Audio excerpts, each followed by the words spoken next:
नमस्कार, times now Bharat पर आपका बहुत बहुत स्वागत है। आपके साथ मैं हूं राकेश पांडे।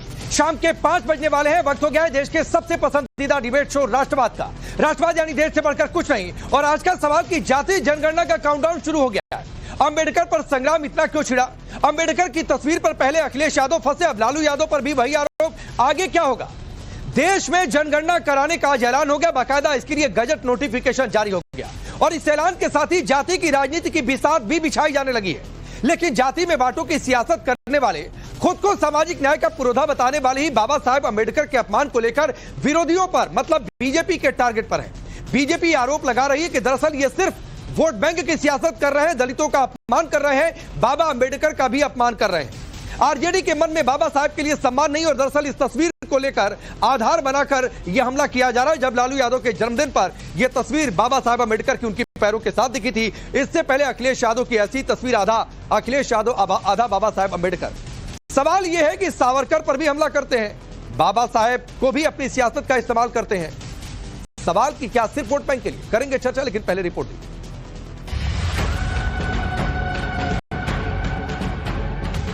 आपने जो बाबा साहेब अंबेडकर का अपमान किया है, प्रायश्चित ही नहीं, गंगा के किनारे जाकर के बालू गोबर खा के गंगा जल, इससे प्रायश्चित करें। झूठा पार्टी, इन लोगों को कोई मतलब है बाबा साहब या आरक्षण या संविधान से? जातियों का आंकड़ा आएगा लेकिन समेकित आंकड़ा नहीं होगा। अगर सरकार इससे इनकार करती है तो मैं समझता हूं कि ज्वालामुखी के ढेर पर पूरे समाज को बिठाने का काम कर रही है। देश में आज जनगणना का नोटिफिकेशन जारी हो गया। देश में पहली बार आम जनगणना के साथ जातियों की भी गणना होगी। जाहिर है आने वाले समय में बिहार, बंगाल समेत यूपी के चुनाव इसी पिच पर लड़े जाएंगे। लेकिन जनगणना की सियासी लड़ाई से अलग असली लड़ाई कुछ और ही है और ये लड़ाई है बाबा साहेब अंबेडकर के अपमान पर जारी सियासी घमासान की। और सवाल ये भी कि सावरकर और अंबेडकर क्या सिर्फ परिवारवादी पार्टियों के लिए चुनावी मोहरा है? 11 जून की इस तस्वीर को देखिए। मौका आरजेडी सुप्रीमो लालू यादव के 78वें जन्मदिन का था। इस मौके पर आरजेडी का एक कार्यकर्ता अंबेडकर की तस्वीर को लालू यादव के पैर के पास रख देता है। लेकिन लालू न तो इस तस्वीर को हाथ लगाते हैं और न ही उसे उठाने की जहमत करते हैं। वीडियो वायरल हुआ तो बिहार से लेकर दिल्ली तक की सियासत गरमा गई।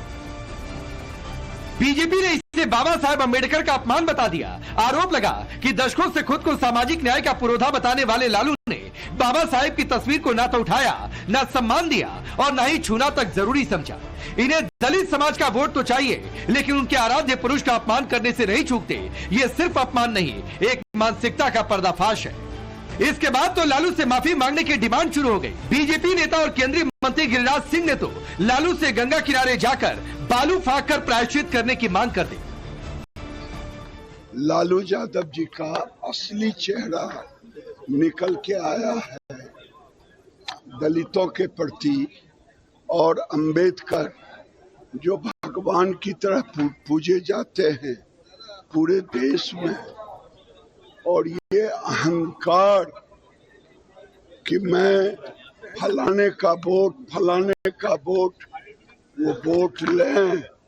लेकिन लालू यादव जी, आपने जो बाबा साहेब अंबेडकर का अपमान किया है, पैर के नीचे जो कुचलने का काम किया है, इसके लिए आपको देश के दलितों से माफी मांगना पड़ेगा। माफी ही नहीं, प्रायश्चित करना पड़ेगा। प्रायश्चित ही नहीं, गंगा के किनारे जाकर के बालू गोबर खा के गंगा जल, इससे प्रायश्चित करें। अगर हिंदू धर्म में भरोसा नहीं है तो चले जाए फुलबाड़ी में, वहाँ भी प्रायश्चित करें। बाबा साहेब अंबेडकर के अपमान के मुद्दे पर बीजेपी आरजेडी से लेकर तेजस्वी और लालू पर लगातार हमलावर है। बीजेपी आईटी सेल के हेड अमित मालवीय ने तो सोशल मीडिया पर आरजेडी को घेरते हुए लिखा, 5 दिन हो गए, अहंकार में डूबी आरजेडी ने अभी तक भारत रत्न बाबा साहेब अंबेडकर जी के अपमान पर माफी नहीं मांगी। ना शर्म ना पछतावा, सिर्फ घमंड। ये वही आरजेडी है जिसके राज में दलितों पर अत्याचार और नरसंहार आम बात थी। अब वही पार्टी बाबा साहेब के विचारों और सम्मान को भी रौंद रही। इस अपमान को कभी माफ नहीं किया जा सकता। एक तरफ बीजेपी लालू के खिलाफ मोर्चा खोल रही है, पार्टी के तमाम नेता लालू और आरजेडी के खिलाफ मैदान में उतर आए, तो पलटवार में आरजेडी भी पीछे नहीं। तेजस्वी ने आरोप लगा दिया कि बीजेपी को बाबा साहेब के मान सम्मान से कुछ भी लेना देना नहीं, ये सिर्फ दलित वोटों के ध्रुवीकरण की कोशिश है। बीजेपी पर हमलावर तेजस्वी लालू की खराब सेहत का हवाला भी दे रहे हैं। झूठा पार्टी, इन लोगों को कोई मतलब है बाबा साहब या आरक्षण या संविधान से। लालू जी ने बिहार भर में कितनी बाबा साहब की मूर्तियां, लालू जी ने बाबा साहब अंबेडकर की कितनी मूर्तियां पूरे बिहार भर में लगवाई हैं। लालू जी, हम लोग जो है अंबेडकर जी के विचारधारा को मानने वाले लोग हैं, तो आप समझिए ये भाजपा के लोग झूठा प्रचार करने आगे झूठा है ना। कौन रखा है पैर के सामने? कौन है आरजेडी के वर्कर रखे हैं? 10-10 घंटा लालू जी काम करते हैं, मिलते हैं लोगों से 78 साल की उम्र में। स्वास्थ्य ठीक नहीं है, किडनी का ट्रांसप्लांट है, फिर भी इन लोगों को शर्म नहीं आता इस तरह का झूठा घटिया आरोप लगाते हुए। आरजेडी के नेता हवाला दे रहे हैं कि लालू यादव की सेहत ठीक नहीं, जमीन पर पैर नहीं रख सकते। ठीक भी है, लेकिन सवाल है कि बाबा साहेब की तस्वीर को लालू के पैर के पास न रखकर सम्मान देते हुए कहीं और भी तो रखा जा सकता था। इस सियासी घमासान के बीच बिहार राज्य अनुसूचित जाति आयोग ने बाबा साहेब अम्बेडकर के अपमान को लेकर आरजेडी सुप्रीमो लालू यादव को नोटिस भेज दिया है। 15 दिनों के अंदर जवाब मांगा है। पूछा कि क्यों न आप पर अनुसूचित जाति जनजाति अत्याचार अधिनियम के तहत मुकदमा दर्ज किया जाए। तो इस नोटिस पर भी तेजस्वी का तंज जरूर आया, लेकिन बाबा साहेब के अपमान पर कोई सफाई सामने नहीं आई। जो नोटिस भेजा गया है उसमें ग्रामेटिकल मिस्टेक बहुत सारे हैं, 2 बार बदला गया है। जब रिसीव होगा तो उसका जवाब दिया जाएगा। और आप सब लोग जान रहे हैं, मतलब आप बताओ कोई मतलब है क्या इसमें? बिहार में कितना दलितों पे अत्याचार हो रहा है, वहां इनकी नजर नहीं गई है। बच्चियों के साथ रेप हो रहा है, बलात्कार हो रहा है, हत्या हो रहा है, किडनैपिंग हो रही है। कितना दलितों पर अत्याचार बढ़ा है बिहार में, वहां इनकी नजर नहीं गई। नहीं, यहाँ तो एक नहीं 2 को नोटिस भेजा जाता है। अब इस दूसरी तस्वीर को देखिए, जो सिर्फ 1 महीने पुरानी है। इस पोस्टर में आधा चेहरा बाबा साहेब अम्बेडकर और आधा चेहरा अखिलेश यादव का है। समाजवादी पार्टी के दफ्तर के सामने ये पोस्टर लगाया गया था। ये पोस्टर सपा की लोहिया वाहिनी ने लगवाया था, जिसमें बाबा साहेब डॉक्टर भीमराव अम्बेडकर की आधी तस्वीर काटकर उस हिस्से में अखिलेश यादव की आधी तस्वीर लगाई गई थी। इस तस्वीर पर भी सियासी बवाल मचा। अखिलेश पर जब बाबा साहेब के अपमान का आरोप लगा तो अखिलेश खुद सामने आए और उन्होंने इस पर खेद प्रकट करते हुए सफाई भी दी। हम अपने लालचंद गौतम समाजवादी पार्टी के लोहिया वाहिनी के जिला अध्यक्ष, जो उससे गलती हुई या गलती उसने की, उसको हम समझाएंगे कि भविष्य में किसी भी नेता के साथ या किसी भी महापुरुष के साथ इस तरह की तस्वीर किसी भी नेता की नहीं बनाए। हम तो समझा देंगे, मान भी जाएगा। क्या भारतीय जनता पार्टी के अपने नेताओं को समझाएंगे जिन्होंने सदन में क्या स्टेटमेंट दिया? अब सवाल है, क्या लालू भी ऐसा करेंगे? क्योंकि सवाल अम्बेडकर के मान सम्मान का है। आरोप तो ये भी लग रहा है कि अम्बेडकर का अपमान करने वाले वही लोग हैं जो सावरकर का भी अपमान करते हैं। इनके लिए अम्बेडकर और सावरकर से ऊपर सिर्फ और सिर्फ इनका परिवार है। अम्बेडकर के अपमान का ये मुद्दा यूपी से बिहार तक गरमाया है। यूपी में तो 27 में चुनाव है, लेकिन यूपी का सियासी तापमान देखकर कहा जाने लगा है कि चुनावी रणभेरी अभी से बच चुकी है, जबकि बिहार में तो इसी साल के आखिर में चुनाव होने हैं। मौका चुनाव का है और अब जनगणना कराने का ऐलान भी हो चुका है, तो इसे भी सियासी हथियार के तौर पर इस्तेमाल किया जाने लगा है। बाबा साहेब के अपमान पर सफाई तक पेश करने की जहमत नहीं उठाने वाली आरजेडी धमकी देने लगी है। धमकी ये कि अगर जनगणना सही तरीके से नहीं हुई तो ज्वालामुखी फूटेगी। हमारी मांग थी जैसे शेड्यूल कास्ट, शेड्यूल ट्राइब, ये दोनों कॉन्स्टिट्यूशनल कैटेगरीज थे। उसी तरह है आर्टिकल 340 के तहत ओबीसीज। तो आप अलग अलग जातियों की गणना कीजिए, लेकिन एक समेकित गणना अदर बैकवर्ड क्लासेस की होनी चाहिए, जिसे हम आर्टिकल 15 और आर्टिकल 16 के तहत socially and educationally backward classes कहते हैं। अगर सरकार उसके वो नहीं करती, अगर सरकार इससे इनकार करती है, तो मैं समझता हूं कि ज्वालामुखी के ढेर पर पूरे समाज को बिठाने का काम कर रही है। सवाल है कि ज्वालामुखी की बात क्यों? क्या ये धमकी वाली भाषा नहीं? सवाल ये भी कि क्या सिर्फ आगे चुनाव है, इसीलिए जातियों में बांटने वाले बयान दिए जा रहे हैं? सवाल की लालू के साथ अंबेडकर की तस्वीर पर सपा की तरह आरजेडी भी क्या बैकफुट पर जाएगी? और सबसे बड़ा सवाल कि क्या वाकई अंबेडकर और सावरकर क्या परिवारवादी पार्टियों के लिए सिर्फ चुनावी मोहरा है? Bureau report, times now Bharat. चलिए, आपने रिपोर्ट देखी, आपका परिचय मैं आज के मेहमानों से करवाता हूं। अजय आलोक जी भारतीय जनता पार्टी के नेता और प्रवक्ता, अवधेश जी वरिष्ठ पत्रकार, अश्विनी मिश्रा जी कांग्रेस पार्टी के नेता, प्रियंका भारती जी स्टूडियो में मौजूद है, आरजेडी के नेता और प्रवक्ता, और नाहिद लारी खान है समाजवादी पार्टी के नेता और प्रवक्ता। आप सभी का बहुत बहुत स्वागत है। शुरुआत मैं प्रियंका भारती जी आपसे करता हूं, और सवाल बहुत सीधा सा है कि यूपी में भी ऐसी तस्वीर आ गई थी अखिलेश जी की बाबा साहब अम्बेडकर के साथ, तो वो तो बैकफुट पर चले गए और कह दिया हाँ कार्यकर्ता ने गलती कर दी है। आपकी पार्टी तो गलती नहीं मान रही।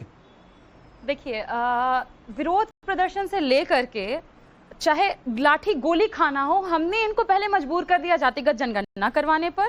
चाहे नरेंद्र मोदी जी खुद ही कह रहे हो कि जातिगत जनगणना अर्बन नक्सल थॉट है। लालू जी पर आते हैं। लालू जी वही व्यक्ति हैं जिन्होंने सामंतवादियों के सीने पर चढ़कर पटना हाई कोर्ट के सामने बाबा साहब की मूर्ति लगवाई।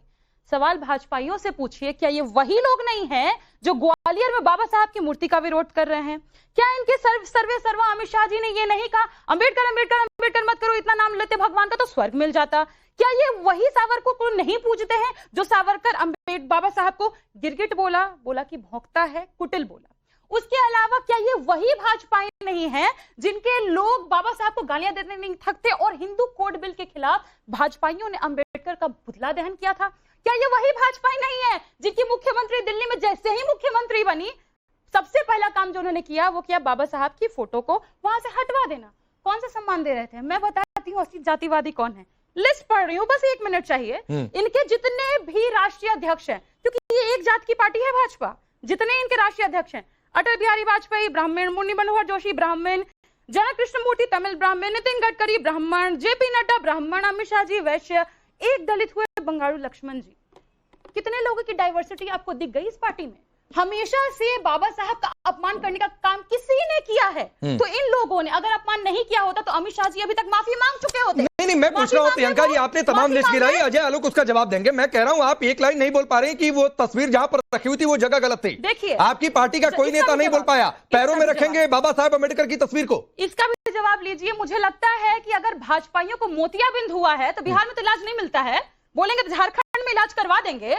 कहीं से भी दिखा दीजिए कि वो तस्वीर लालू जी के पैरों से सटी हुई है। और दूसरी बात कि लालू जी ने उस तस्वीर को देखा तक है, वो कार्यकर्ता वहां पर लेकर के गए अपना फोटो दिखा। नहीं, सटा हुआ कौन सा लॉजिक है प्रियंका जी? यही कह रहे हैं ना, वो जहां रखी हुई है। मैं एक बात पूछ रहा हूं, आप लोगों की पॉलिटिक्स, आप लोगों को मुबारक हो। मैं पूछ रहा हूं कि जहां पर वो तस्वीर है, यूपी में अखिलेश यादव के साथ तस्वीर थी, अखिलेश यादव ने कह दिया ये कार्यकर्ता की गलती, हम समझाएंगे, बीजेपी देखे वो अम्बेडकर का सम्मान कितना करती है।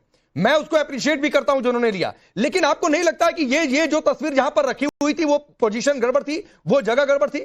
आप अभी भी जस्टिफाई कर रही हैं उसको? देखिए, लालू जी को जिस तरीके से भाजपा ने पिछड़ों का जो कल्याण किया उसके लिए प्रताड़ित किया, उनको दलितों का कल्याण जो लालू जी ने किया उसके लिए प्रताड़ित किया। लालू जी की अभी ऐसी स्थिति है कि वो चल भी नहीं पाते, सहारा लेकर चलना होता, वो बैठे थे, उनका पैर था। अगर वहां पर आकर के कोई कार्यकर्ता फोटो खिंचवा कर तो यही कहना था, तो यही कहना था प्रियंका जी की कार्यकर्ता ने गलती कर दी।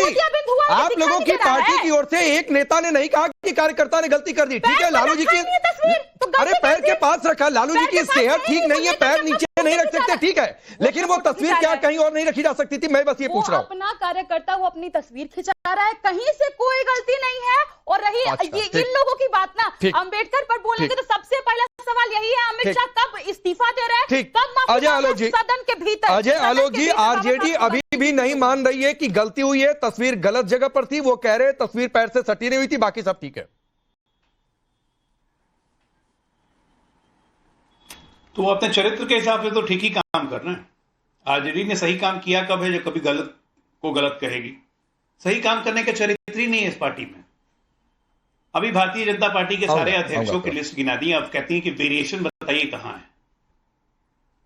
1997 में ना आरजेडी बनी थी, राष्ट्रीय जनता दल, तब से लेके आज 2025 28 साल तक कौन राष्ट्रीय अध्यक्ष है? वेरिएशन है, एक ही आदमी का स्टैंप लगा हुआ। सुना है 5 जुलाई को फिर से लालू जी राष्ट्रीय अध्यक्ष बन जाएंगे। हमें राष्ट्रीय अध्यक्ष सिखा रही है।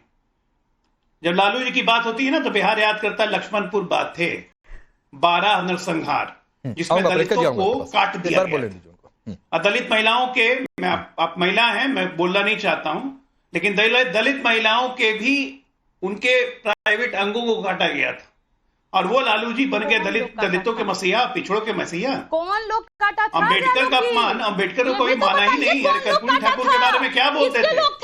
लालू जी बीच में मत बोलिए ना, बीच में क्यों बोल रही है? बीच में क्यों? बेचैनी हो गई बीच में बेचैनी हो गई, बेचैनी हो गई कि बीच में लगी बोलने। राकेश पांडे जी ये सब क्यों लगे? प्रियंका जी, मैं सुनिए प्रियंका जी, आपने 2-2.5 मिनट नॉन स्टॉप बोला। अजय आलोक जी ने सुना, अजय आलोक जी को सुन लीजिए। आप पॉइंटर नोट करिए, आपके पास पेन है, कॉपी है, आप पॉइंटर नोट करिए, मैं आपको भरपूर समय दूंगा। बोलिए अजय आलोक जी। देखिए, इन घमंडी गठबंधनों का चरित्र बहुत साफ है। अगर मैं कहता हूं कि बाबा साहब हमारे लिए सावरकर पूजनीय है, बाबा साहब भी पूजनीय है। पंचतीर्थ हमने बनवाया, आपको किसने मना किया था? बनवा लेती ना कांग्रेस के साथ मिलकर। एक तीर्थ नहीं बनवाया। बाबा साहब की मूर्ति खंडित करते थे उत्तर प्रदेश में आजम खान, बाबा साहब को लैंड ग्रैबर करते थे अखिलेश के राइट हैंड। ये क्या सच नहीं है? अभी हाल फिलहाल 20 दिन पहले उद्धव ठाकरे के साथ फंक्शन में गए थे राहुल गांधी, बाबा साहब पे माल्यार्पण करने से मना कर दिया, वीडियो वायरल है, दिखता नहीं है।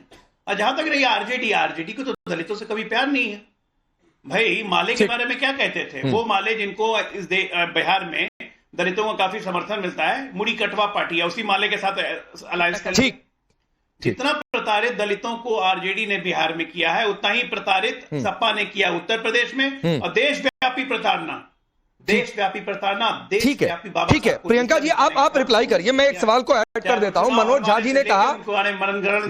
जी ने कहा कि ये जनगणना ठीक से करवाइएगा, नहीं तो ज्वालामुखी फट जाएगी। ये धमकी वाली अभिभाषा पहले से ही मानकर बैठे हैं कि आगे चलकर क्या पॉलिटिकल स्टंट लेना है। देखिए, भाजपाई जैसी जातिवादी पार्टियां सिर्फ जहरीले जातिवादियों को दूध पिलाती हैं। इसका एग्जाम्पल आपके शो के बिगिनिंग में दिखा है। क्या बोल रहे थे गिरिराज सिंह जी? वो कौन व्यक्ति है गिरिराज सिंह जी? उसी का ना जो ब्रह्मेश्वर मुखिया जैसा कातिल दुर्दांत अपराधी का पूजा करते हैं, वो ब्रह्मेश्वर मुखिया कौन था? दलित और पिछड़ों का गला काटता था। बस एक ही बात यहां से इस चैनल के शो से हम कहना चाहेंगे, ब्रह्मेश्वर मुखिया जी, पुराना बिहार नहीं है ये कि आप दलित पिछड़ों के मुंह में गोबर ठूस दीजिएगा। आपकी पुरानी पीढ़ियां भी आकर के खड़ी हो जाएंगी ना। तो जगदेव कर्पूरी और लालू के बिहार में किसी की हैसियत नहीं है कि किसी दलित पिछड़ा के मुंह में गोबर और बालू ठूस दीजिएगा। इतना सुन लीजिए। अब रही मनोज झा जी की बात, मनोज झा जी ने बिल्कुल ठीक कहा। आप हम जैसे जमातों को, जो दलित पिछड़ा शोषित वंचित है, उसको इतने सालों से दबाते आए हैं, और अगर अभी भी उसको नहीं दीजिएगा अधिकार तो ज्वालामुखी नहीं फूटेगा। अरे तो कौन दबाते आए आप प्रियंका जी? देश में आजादी के बाद से 70 सालों तक किस पार्टी ने सबसे ज्यादा शासन किया? उसी पार्टी के साथ कभी आप लोग गठबंधन में कभी पूछा कि इतने सालों में दलितों का उत्थान क्यों नहीं हो गया? कभी पूछा आप लोगों ने? कभी चर्चा हुई है अंदर खाने में? जिस समय से जनता दल की सरकार आई, हमने यही मांग किया कि करवा देना चाहिए था ना। लालू जी की जब सरकार थी प्रियंका जी, क्यों नहीं जाति जनगणना करवा दी? कांग्रेस नहीं थी क्या तब सत्ता में? दबाव बनाकर करवा देते। तेजस्वी जी करवा, इनकी हैसियत नहीं थी। उससे पहले क्यों नहीं करवा दिया? उससे पहले क्यों नहीं करवा दिया? विरोध प्रदर्शन दिखाइए भाजपाइयों का।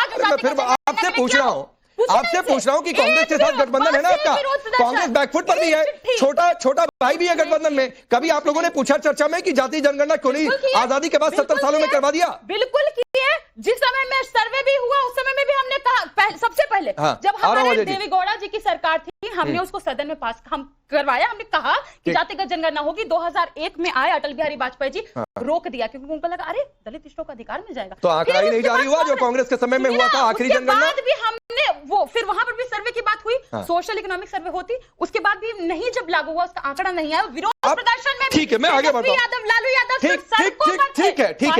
ठीक है। अजय आलोक जी एक शॉर्ट रिप्लाई, फिर मैं नाहिद जी आपके पास आ रहा हूं। अजय आलोक जी रिप्लाई। मैं ज्यादा नहीं, मैं बस एक याद दिलाना चाह रहा हूं। बड़ी तेजी से बोल रही हैं, बीच बीच में बोल रही हैं। ये मीसा भारती का नाम क्यों रखा गया था? मीसा किसके विरोध में? भारतीय जनता पार्टी के विरोध में या जनसंघ के विरोध में? बदल के गायब नहीं। मीसा किसका नाम था? लड़ते थे। याद है मीसा भारती नाम? बोलिएगा कि नहीं याद नहीं है तो बहुत महंगा पड़ जाएगा। मीसा किसके विरोध में रखा गया था? कांग्रेस के विरोध में ही ना। और किसके गोद में बैठी हुई हैं आप? कांग्रेस की गोद में। डबल मीनिंग मेरे सामने नहीं है। किसको कहां बैठा है? बकवास नहीं कर रहा हूं मैं, आराम से तमीज से बात कीजिए आप। मैं जाऊं? आपको तमीज से बात करने की आदत नहीं रह गई है। आपको तमीज से बात करने की आदत नहीं रह गई। मैं देख रहा हूं 2-3 बार से। भीतर। अपनी उम्र छोटी है, छोटी उम्र का लिहाज कर रहा हूँ, समझी कि नहीं आप? गोद में बैठना क्या होता है? तमीज से बात कीजिए आप। बिटिया पर जाऊं मैं? नहीं प्लीज प्लीज तमीज नहीं है तो बात डिबेट करने की मैं जरूरत आता हूं, नहीं बीच में पर्सनल होने की नहीं जरूरत है, तमीज नहीं है तो डिबेट करने की पर्सनल होने जरूरत की नहीं है। जरूरत नहीं है। हमारी दलित पिछड़ी महिला समझ प्लीज प्लीज पार्टी के लिए प्रियंका जी एक मिनट मैं आता हूं। अजय तमीज अगर नहीं है बात करने नहीं की नहीं तो प्लीज चुप रहिए। प्लीज, ये सियासत में इस तरीके की बातें होती हैं कि बदतमीज कहीं आप की। लोग कहते हैं कि आरएसएस की गोद में जाकर बैठ गए, तो ये गोद में बैठने का मतलब वो नहीं होता है। आप इसको दूसरी ओर मत लेकर जाइए, ये एक सियासी टर्म है जो मुझे लगता है आपको बुरा लगा, वो ठीक है, वो भी बात ठीक है। मैं आगे प्लीज कोई पर्सनल हो ना, आप पर्सनल हो ना अजय आलोक जी पर्सनल हो, ये राष्ट्रीय चैनल पर डिबेट है, आप लोग अपनी अपनी पार्टियों को रिप्रेजेंट कर रहे हैं, थोड़ा सा मर्यादा।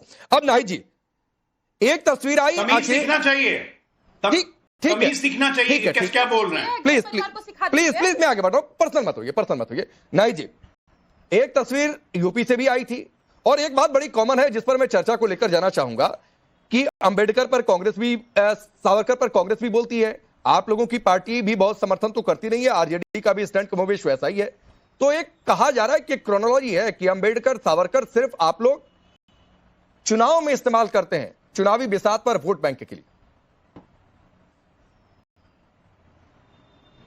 नहीं पांडे जी, देशवासी कौन, आप सावरकर किनकी बात करें, देशवासी नहीं जानते। हाँ, बाबा साहब को सब लोग जानते हैं, बाबा साहब अंबेडकर जी जो है देशवासियों के दिलों में बसते हैं। बाकी आप किसकी बात कर रहे हैं ये देशवासी नहीं जानते। अभी आप अपने ओपनिंग स्टेटमेंट में बता रहे थे कि जातिगत जनगणना की अधिसूचना जारी हुई। आप मुझे बताएं कि जातिगत जनगणना की अधिसूचना कहाँ जारी की है? राष्ट्रपति जी ने जनगणना की अधिसूचना जारी की गई है राष्ट्रपति जी द्वारा। जातिगत जनगणना अगर की गई है तो आप बता दीजिए। मैडम थोड़ा सा ठीक से सुना करिए, हमने ये कहा कि जनगणना की अधिसूचना जारी हुई है जिसमें पहली बार जाति जनगणना भी उसमें होगी, तो थोड़ा सा ठीक से सुना करिए, अपनी बात पूरी करिए।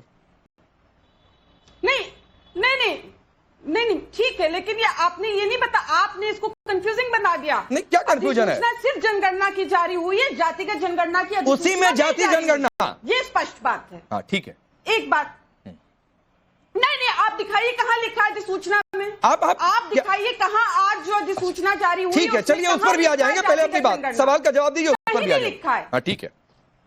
नहीं, क्योंकि आप एक वरिष्ठ पत्रकार हैं, ज्ञानी पत्रकार हैं और आपका चैनल बड़ा राष्ट्रीय चैनल है, इसलिए इस बात को क्लियर करना मैं अपना फर्ज भी समझ रही थी। ठीक है। देखिए, अभी जो बात हो रही थी, आप बात कर रहे थे लालू जी की भी आप बात कर रहे थे, आप पीडीए समाज के महान योद्धा माननीय अखिलेश यादव जी की भी बात कर रहे थे। देखिए, अब ये जो बीजेपी है, बीजेपी आरएसएस, इनके ये जो लोग हैं, ये क्या खेला खेल रहे हैं? दरअसल ये खेला खेल रहे हैं जो पिछड़े दलित, जिनकी आबादी 52% पिछड़े हैं, 23% दलित है, ये एक बड़ा तबका है, इनकी आबादी बहुत ज्यादा है, इनके साथ अल्पसंख्यक है पीडीए समाज। अब ये चाह रहे हैं कि पिछड़े दलित आपस में लड़ाई लड़ लें, दलितों का वोट मिल जाए। तो ये इनको मैं बताना चाहती हूँ बीजेपी को कि ये जो है इनकी खेला भारत में नहीं चलेगा। अब भारतवासियों को माननीय अखिलेश यादव जी ने पीडीए समाज को जगा दिया, अब ये समाज जग चुका और अपने हक हुकूक के लिए खड़ा हो चुका। तभी तो आप देखिए 2024 के चुनाव में उत्तर प्रदेश में पीडीए ने इतना जमकर समाजवादी पार्टी और माननीय अखिलेश यादव जी को वोट दिया, समर्थन दिया, क्योंकि बाबा साहब को मानने वाले माननीय अखिलेश यादव जी संविधान को बचाने की बात कर रहे थे। तो आप देखिए, समाजवादी पार्टी उत्तर प्रदेश की सबसे बड़ी पार्टी बन गई, बीजेपी छोटी पार्टी हो गई, हमसे छोटी पार्टी बन गई। अभी तो 2024 का ट्रेलर था, अभी पिक्चर पूरी बाकी है। अभी देखिएगा, बिहार में भी बीजेपी और इनके सहयोगी दल को पूर्णता सफाया करेगा पीडीए मिलकर, और 2027 में उत्तर प्रदेश में भी बीजेपी का पूर्णता सफाया होगा। कहीं ढूंढे नहीं मिलेगी, दूरबीन लेकर इनके लोग नहीं ढूंढे मिलेंगे। अरे ये वो बीजेपी है, ये कहाँ परम आदरणीय बाबा साहब की बात करें। अरे ये लोग तो दिखावा करते हैं। आप ये देखिए ना, ये मैं अपने घर की बात कर रही हूँ, अपने जहां से मैं डिबेट कर रही हूँ, तस्वीर देखे, ये बाबा साहब तो हमारे दिलों में बसते हैं, 90% आबादी के दिलों में बसते हैं। आप अपने कैमरामैन से कह दीजिए कैमरा घुमा के भी दिखा दे, ये हमारे दिलों में बसते हैं। ऊपर बाबा साहब और उनके चरणों में नीचे अरे मैं फिर वही बात है, डिम्पल यादव जी, तो ये हमारे दिलों में बसते। ये बीजेपी के जैसे दिखावा नहीं। जब माननीय वीपी सिंह जी ने मंडल कमीशन की सिफारिश लागू करने की घोषणा की थी, तो यही बीजेपी तो इतना है तो अवधेश जी, ना तो बिहार में जब आरजेडी की सरकार थी तब जाति गणना हो गई, ना तो यूपी में जब अखिलेश यादव जी या फिर मुलायम सिंह यादव जी की सरकार रही हो तब जाति जनगणना हो गई हो।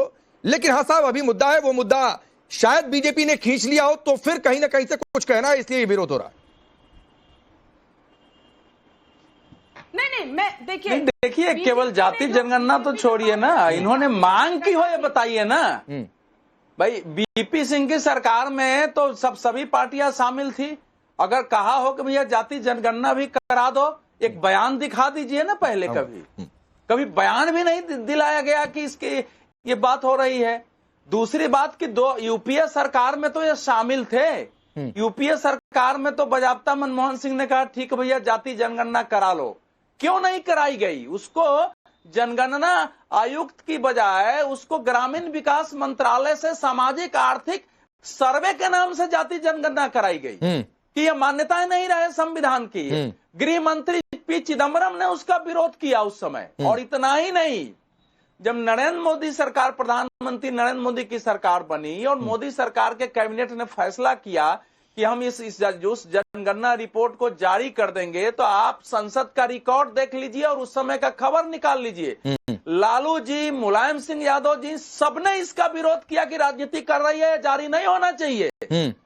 ऑन रिकॉर्ड संसद में विरोध है इसका। ठीक, तो इसलिए मैं कह रहा हूं कि ये जो पॉलिटिक्स है इनकी कि हमारे कारण ये जाति जनगणना हो रही है, तो वो पॉलिटिक्स तो ये इसी प्रकार से आरक्षण इनके कारण हो गया। नहीं, तो इसमें मूल बात यह है कि आपने जो अंबेडकर जी पर प्रश्न उठाया है, लालू जी कोई कार्यकर्ता तस्वीर ले आया है, अगर लालू जी के सामने कोई मोहम्मद अली जिन्ना की तस्वीर ले आए तो नजरअंदाज करके छोड़ देंगे, उस पर कुछ बोलेंगे? मैं आपसे ये लालू जी से भी और पूरे देश से पूछना चाहता हूं, कोई वहां नाथूराम गोडसे की तस्वीर ला के उनके सामने रख दे चुपचाप, क्या वो ऐसा ही रह जाएंगे?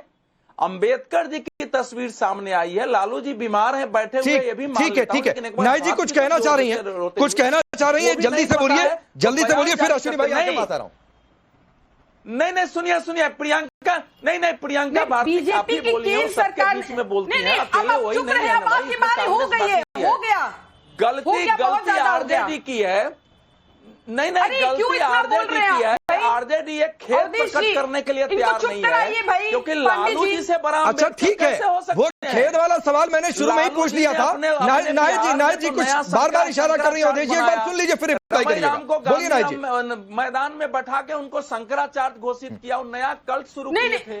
अब इनको चुप कराइए, देखिए ये इस तरह से मैं डिबेट नहीं करूंगी। अरे बोलिए, मैंने उनको बोल दिया, आप बोलिए। नायक जी आपका ही नाम है, बोलिए मैडम, बोलिए। खाने की बातें उड़ा रहे हैं, नहीं वो चंडूल खाने की बातें उड़ा रहे हैं। अरे मैं ये बता रही हूं कि बीजेपी की केंद्र सरकार ने माननीय सुप्रीम कोर्ट में 23 सितंबर 2021 में हलफनामा देकर स्पष्ट कर दिया था कि हम जाति की जनगणना नहीं कराएंगे। मतलब जानवरों की गणना ये करा लेते हैं, ये गणना देखिए इस तरह से बीच में टोकन नहीं, विरोध किया था बीच में टोकन रिपोर्ट जारी नहीं किया जाए। नहीं, आप भाषा गलत बोलेंगे, आप कहेंगे चंडूल खाने की गप। ठीक, चंडू आप जवाब दे लीजिए, लेकिन शब्द रखिए ना। आप ऐसे शब्द का इस्तेमाल करेंगे, किसी को आपत्ति हो जाएगा, वो बीच में इंटरप्ट करेगा। मैडम, डिबेट इसी का नाम होता है। आप सावरकर पर कह रही हैं, सुप्रीम कोर्ट ने सावरकर पर जब सुनवाई सुप्रीम कोर्ट में चल रही थी और राहुल गांधी को लेकर, तो सुप्रीम कोर्ट ने क्या कहा था? आप कह रही है सावरकर को जानता कौन है? आप इस देश में एक स्वतंत्रता सेनानी को ना जानने की बात करें और फिर आप कहें कि जानता कौन है, तो मैडम ये सवाल उठेगा कि आप वोट बैंक की पॉलिटिक्स कर रही हैं। सावरकर का विरोध इसलिए क्योंकि हिंदुत्ववादी इमेज है और आपको इस तरीके की इमेज से दिक्कत है आपको। देखिए इस तरह की जो बातें हो रही हैं, ये मैं आपको बता दूं, ये भारत में ये सब बातें नहीं चलती। हो सकता है यूरोशिया में ये सब बातें खेला चलता हो, भारत में तो जो पिछड़े दलित है भाई हैं, ये भारत के मूलवासी हैं, केवल और केवल भारत के मूलवासी पिछड़े दलित आदिवासी हैं। पिछड़ों को पहले किसान कहा जाता था, इनको बीजेपी आरएसएस के पुरखों ने पिछड़ों का नाम दिया, जो मददगार थे उनको दलितों का नाम दिया, जो कामगार थे उनको आदिवासी का नाम दिया। आपके डिबेट पर बैठकर बीजेपी के प्रवक्ता झा साहब वो किस प्रकार से एक महिला जो प्रियंका भारतीय महिला है, दलित समाज, पीडीए समाज से, उनको किस प्रकार से उनके चरित्र की बात कर रहे हैं, उनको घमंडी बुलाया। कोई यहाँ पर चरित्र नहीं, आप डिबेट को डिरेल मत करिए राज जी। मैं किसी को इजाजत नहीं देता हूँ कि यहाँ पर बैठकर कोई चरित्र की बात करें। यहाँ पर किसी के, आप अगर कोई बात सियासी संदर्भ में हो, आप उसको कोई पर्सनल लेकर ना जाए। अश्विनी भाई, आप बहुत खूबसूरती से सावरकर वाला मामला स्किप कर गई। मैं आता हूं अश्विनी भाई आपके पास भी। सावरकर पर सुप्रीम कोर्ट ने क्या लताड़ लगाई थी, ये मुझे लगता है कि आपकी पार्टी को याद होगा, राहुल गांधी को लेकर। और यही वजह है कि उसके बाद सावरकर का नाम आपकी पार्टी ने लिया नहीं है। लेकिन इधर अंबेडकर की तस्वीर अखिलेश यादव ने खेत जता दी है। चलिए अच्छी बात है, आरजेडी तो खेत भी नहीं जता रही है, लेकिन आप लोग तस्वीर को बिल्कुल सही मान रहे हैं, ठीक है, उसमें कोई अपमान की बात नहीं है, जो मना करो साथी है, छूटे। अवधेश जी, मैं अवधेश कुमार, राकेश पांडे जी, मैं अवधेश कुमार जी का बहुत धन्यवाद देता हूं। इन्होंने 3 नाम लिए और कहीं ना कहीं भारतीय जनता पार्टी को ही एक्सपोज कर दिया। पहला नाम इन्होंने जिन्ना का लिया, जिन्ना जिनके मजार पे अडवाणी जाकर जिन्ना जी कहते हैं, जिनके ग्रैंडसन नूसली जी जो है बाडिया जी, जो भारतीय जनता पार्टी के बहुत बड़े फंडर हैं। दूसरा उन्होंने नाम लिया गोडसे का, जिनकी भारतीय जनता पार्टी जो है पोस्टर लगवाती है, पूजा करती है। तीसरा उन्होंने नाम लिया सावरकर जी का, जिनको आप स्वतंत्रता सेनानी कह रहे हैं। ऐसे स्वतंत्रता सेनानी जिनको 60 रुपए अंग्रेज जो है पेंशन देते थे। पता नहीं कौन से स्वतंत्रता सेनानियों को हमारे यहाँ पेंशन मिलती थी अंग्रेजों की तरफ से। तो मुझे लगता है उस विषय पर नहीं जाते हैं। नहीं चले जाते हैं ना, की बात अश्विनी भाई चले जाते हैं, क्यों नहीं जाते हैं? पांडे जी, सुप्रीम कोर्ट ने क्या कहा था? आप सावरकर को नहीं, मैं आप ही के पास हूं सर, किसी के पास नहीं जा रहा हूं, समय है अभी, चिंता मत करिए। 30 सेकंड सबके पास एक बार चलाओ, 30 सेकंड नहीं 1 मिनट दे दूंगा। सावरकर पर चले ही जाते हैं। सावरकर पर अभी सुप्रीम कोर्ट ने क्या कहा था? राहुल गांधी ने जो कहा था सावरकर पर, याद नहीं है? भूल गए क्या? सावरकर ऐसा कौन सा स्वतंत्रता सेनानी का काम करते थे? तो आप नहीं मानते, मतलब आप सुप्रीम कोर्ट को नहीं मानते? इसका जवाब दे भारतीय जनता पार्टी। मैं पूछ रहा हूं ना, आप सुप्रीम कोर्ट को नहीं मानते फिर?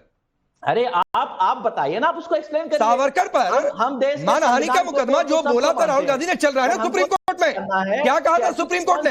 ये भूल गए या याद दिलाओ? कौन सी देश सेवा करते थे वो स्वतंत्रता सेनानियों की? मैं तो कह तो रहा हूं की पेंशन मिलती तो मेरे भाई सुप्रीम कोर्ट में खड़े हो जाना चाहिए था, कहना चाहिए था कि हम नहीं मानते स्वतंत्रता सेनानी। अरे भारतीय जनता फिर सुप्रीम कोर्ट देखता कि क्या करना है। सुप्रीम कोर्ट ने तो ये भी चुनौती दी है अश्विनी भाई कि दोबारा बोलिए, फिर हम बताते हैं। अब आते हैं अंबेडकर पर। नहीं, क्यों रहिए ना सावरकर पे, खराब लगेगा भारतीय जनता पार्टी। आप रह जाइए सावरकर पर, मैं तैयार हूं, और मुझे लगता है कि अजय आलोक भी तैयार होंगे। मुझे लगता है अजय आलोक जी को और भारतीय जनता पार्टी को इतिहास ठीक से पढ़ना चाहिए। ये वही आरएसएस है जिन्होंने अंबेडकर जी की प्रतिमा जलाई थी नेहरू जी के साथ। नेहरू जी की जलाई थी, समझ में आता था भाई आपकी नफरत है, सब सारा इल्जाम नेहरू जी पर डाल देते हैं, बट अंबेडकर की प्रतिमा जलाई थी, अंबेडकर की प्रतिमा आरएसएस ने। ये बात पता है आपको? 1949 में इन्होंने क्या संविधान को क्या बोला था? अंबेडकर के संविधान को क्या बोला था? इसमें हिंदुत्व जैसा कुछ भी नहीं है, इससे अच्छी तो मनुस्मृति है। वो सावरकर जो अंबेडकर का मजाक उड़ाते थे, बोलते थे ये हिंदू विरोधी है, हेटफुल स्पीच देते हैं, और क्या क्या कहा उनके कन्वर्जन के बारे में। आप उनको वीर बोलते हैं और इनको हिमायती बोलते हैं अम्बेडकर का। और अमित शाह जी का दूसरा एग्जाम्पल हमारी बहनों ने दे ही दिया, तो उसमें मैं नहीं जाता हूं। विषय सिर्फ इतना है कि भारतीय जनता पार्टी सिर्फ और सिर्फ स्यूडो सेकुलर है, सिर्फ और सिर्फ कम्युनल पार्टी है, देश में सोशल जस्टिस की बात नहीं करती। ठीक है, मैं एक बात कहते हुए अजय आलोक का हैंडओवर करता हूं, वो रिप्लाई करेंगे। जो आप जिन्ना की बात कर रहे थे, आपकी पार्टी के नेता जाकर पाकिस्तान में कहते हैं कि सहयोग दे दो हटाने के लिए। सर एंटी हिंदू बयानों की फहरिस्त निकालेंगे, एंटी हिंदू बयानों की फहरिस्त निकालेंगे तो दर्जन भर नाम आपकी पार्टी के नेताओं के गिनवा दूंगा। तो मत उधर जाया करिए जिधर आप लोगों को जवाब देना मुश्किल हो जाए। खैर अजय आलोक रिप्लाई करिए। मुश्किल सवाल है वो आप नहीं पूछ रहे हैं सर, सवाल मत तय क्या करिए, मैं किससे क्या पूछूं प्लीज, और ये सबके लिए। राकेश जी, हिंदी में कहावत है कि भैंस के आगे बीन नहीं बजाया जाता है। ये जितने घमंडियां हैं ना, इनके आगे बीन बजाने का, इनको समझाने का कोई फायदा नहीं है। तीनों आदमी आपके डिबेट में बैठे हुए हैं, तीनों आदमियों ने एक बार भी खेत जताने से मना कर दिया कि बाबा साहब का अपमान होता रहे, कोई फर्क नहीं पड़ता। ये समाजवादियों की फौज कब परिवारवादी बन गई कांग्रेस से प्रेरणा लेके, ये देश भी नहीं समझ पाया। और दूसरा बात कि कांग्रेस सिखाएगी, कांग्रेस को अधिकार है सिखाने का। एक तरफ इनके बातों में कितनी कॉन्ट्रडिक्शन है। अभी अश्विनी जी बोलते बोलते बोल गए कि हम सूडो सेकुलर हैं, नहीं हम कम्युनल पार्टी हैं। और जब हम कम्युनल पार्टी हैं, साथ में हम सामाजिक न्याय का ख्याल नहीं रखते। जब हम कम्युनल पार्टी अगर हैं तो हम हिंदूवादी पार्टी हैं, और जब हम हिंदूवादी पार्टी हैं तो फिर सामाजिक न्याय हिंदूवादी कहां से आ गया? नाहिद तारिक खान बोल रही थी पिछड़े दलित ओरिजिनल है यहाँ पे। मुसलमान कौन से हैं यहाँ के? मुसलमान कौन से यहाँ के? एक की बातों में कॉन्ट्रडिक्शन है। आप लोग को खुद पता नहीं चलता है कि आप लोग क्या बोलते हो। क्यों जानते हो? आप लोग सुनते नहीं हो। आप खुद क्या बोल रहे हो आप सुनते नहीं हो। डिबेट जब भी किया करो, घर जाके सुना करिए आप लोग कि क्या बोलते हैं। अरे अपनी बातों को इसीलिए देश ने आपको कॉन्ट्रडिक्शन मान के निराश करके और आपको हताश विराज मान के साइडलाइन कर दिया। और लेकिन महापुरुषों का अपमान आपके खूनों में बसा हुआ है, क्योंकि आपके लिए महापुरुष सिर्फ एक परिवार से ही आते हैं। अच्छा एक चीज अजय आलोक, एक चीज अजय आलोक, नाहिद जी ये बार बार कह रही थी कि ये जाति जनगणना का नोटिफिकेशन नहीं है। भाई जाति जनगणना का अलग से नोटिफिकेशन क्या? जनगणना के साथ जाति जनगणना होगी, ये सरकार ने कहा है उनको अलग से नोटिफिकेशन चाहिए या कुछ लिखा हुआ चाहिए? भैया एक मिनट राकेश सिन्हा जी, ये गृह मंत्री का प्रेस कॉन्फ्रेंस सुन लेती। एक चरण नहीं 2 चरणों में होगा। लेह लद्दाख के लिए अलग से तिथि तय की जाएगी। सारी जनगणना के साथ पहली बार जातीय जनगणना भी की जाएगी। ये माननीय देश के गृह मंत्री ने कहा है, सुनना नहीं है ना। मैंने अभी आपके डिबेट में ही बोला, ये खुद अपनी बातों को नहीं सुनते हैं। ठीक है, तो गृह मंत्री की बात, प्रधानमंत्री की बात, मेरी बात, आपकी बात कहाँ सुने? यही बात मैं कहना चाह रहा था कि 2 चरणों में जनगणना है। दूसरे चरण में जो पूरा कॉलम होगा उसमें जातियों का भी कॉलम होगा। खैर, मैं आ रहा हूं, 30 सेकंड दीजिए, पहले 30 सेकंड आप प्रियंका जी। सिर्फ एक ही सवाल, ज्यादा लॉन्ग नहीं खींचते हैं। क्या सावरकर समग्र में सावरकर ने अम्बेडकर को कुटिल गिरगिट भौंकने वाला नहीं कहा था?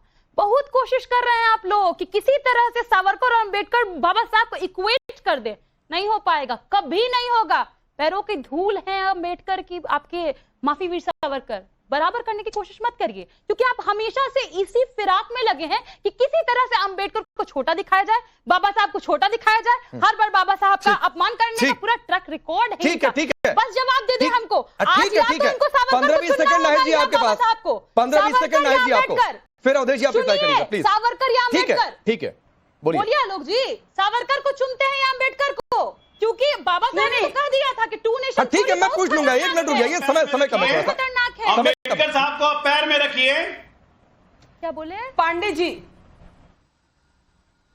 पांडे जी, हाँ बोलिए नाहिद जी, बोलिए। पांडे जी, मैं जो बात कर रही थी जनगणना की, पांडे जी जो जनगणना की बात करी थी, वो मैं अमित शाह जी के जो है ट्वीट की नहीं बात कर रही हूँ कि उन्होंने ट्वीट पर क्या लिखा है। मैं बात कर रही हूँ कि जनगणना का जो नोटिफिकेशन आया, जो अरे मैडम, जनगणना का ही नोटिफिकेशन जारी होता है। सरकार ने बताया कि कैसे होगा, 2 चरणों में होगा। दूसरे चरण में जब होगा तो उसमें नाम जो डिटेल दी जाएगी उसमें जातियों का कॉलम होगा।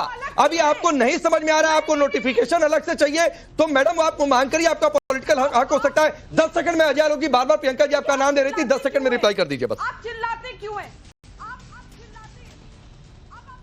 सबसे पहली बात, आप लगातार स्क्रीन पे दिखाते रहे कि लालू यादव ने बाबा साहब अम्बेडकर को अपने पैरों में रखा, और यहाँ उनकी प्रवक्ता बोल रही है कि सावरकर या अम्बेडकर।